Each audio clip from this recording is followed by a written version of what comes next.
बड़ी खबर ईरान युद्ध पर सामने आ रही है, जहां इस युद्ध के बीच ईरान का एक बहुत बड़ा बयान सामने आया है।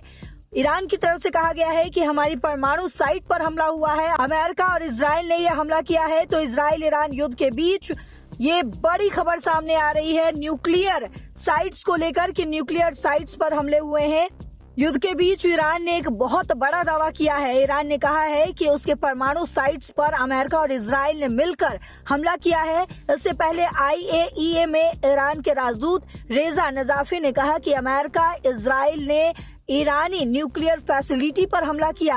ईरानी राजदूत से जब ये पूछा गया कि ईरान में किस न्यूक्लियर फैसिलिटी पर हमला हुआ है, तो उन्होंने कहा है कि इजराइल और अमेरिका ने नंताज न्यूक्लियर फैसिलिटी पर हमला किया है। तो आपको बता दें कि लगातार इसको लेकर चिंता जाहिर की जा रही है, जहां इंटरनेशनल एटॉमी एनर्जी कमीशन के चीफ राफेल मारियानो ग्रासी ने यह चेताया है कि अभी तक ईरान की सीमा से लगे देशों में रेडिएशन लेवल में सामान्य बैकग्राउंड लेवल से ज्यादा बढ़ोतरी नहीं देखी गई है।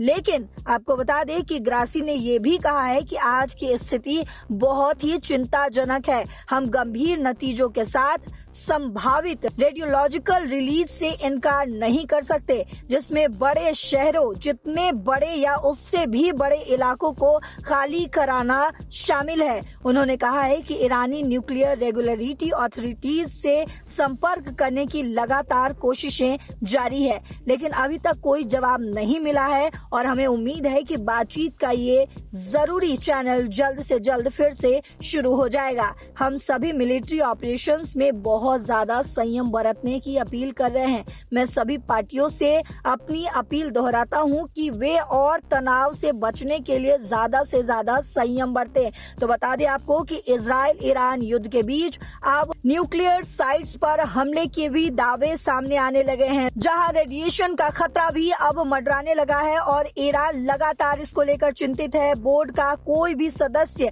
मीटिंग बुला सकता है, ये भी लगातार कहा जा रहा है। वहीं ये भी जानकारी आपको दे दें कि IAEA में ईरान के राजदूत रेजा नजाफी ने ये कहा कि अमेरिका और इजरायली सरकार ने मिलकर यह हमला किया है। 9 महीनों के भीतर कम से कम ये दूसरा हमला है। ये सभी हमले गैर कानूनी, क्रिमिनल और बेरहम तरीके से की गई है। सिर्फ एक मामले में उन्होंने एक एलिमेंट्री स्कूल को पूरी तरीके से तबाह कर दिया, जिसमें लगभग 165 बच्चियों की मौत हो गई। ये वही तथाकथित मदद और आजादी है जिसका US प्रेसिडेंट ने ईरानियों से वादा किया था।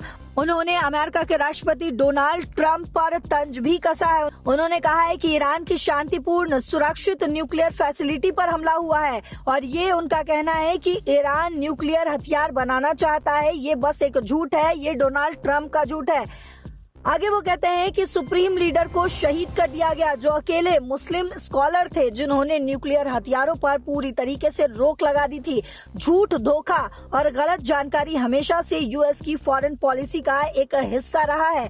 और साथ ही रेजा नजाफी ये कहते हैं कि दूसरे देशों पर हमला करने के लिए धोखे और गलत जानकारी का US इस्तेमाल करता रहा है। ये जंग US प्रेसिडेंट ने शुरू की, जो खुद को शांति का दूत बताते हैं और नोबेल प्राइज की भी मांग करते हैं। जब वे शांति की बात करते हैं तब भी वो झूठ ही बोलते हैं, और अगर वो डिप्लोमेसी की बात करते हैं तब भी वो सिर्फ लोगों को धोखा दे रहे होते हैं। तो अब बता दें आपको कि इजराइल ईरान युद्ध के बीच अब न्यूक्लियर साइट्स पर भी हमले की पुष्टि ईरान की तरफ से की गई है। उन्होंने कहा है कि हमारी परमाणु साइट्स पर भी इजराइल और अमेरिका की तरफ से हमले किए गए हैं और अब उनको रेडिएशन का भी खतरा नजर आने लगा है। उन्होंने ये भी कहा है कि जरूरत पड़ी तो हम वहां से लोगों को हटाएंगे, वो जगह खाली करवाएंगे।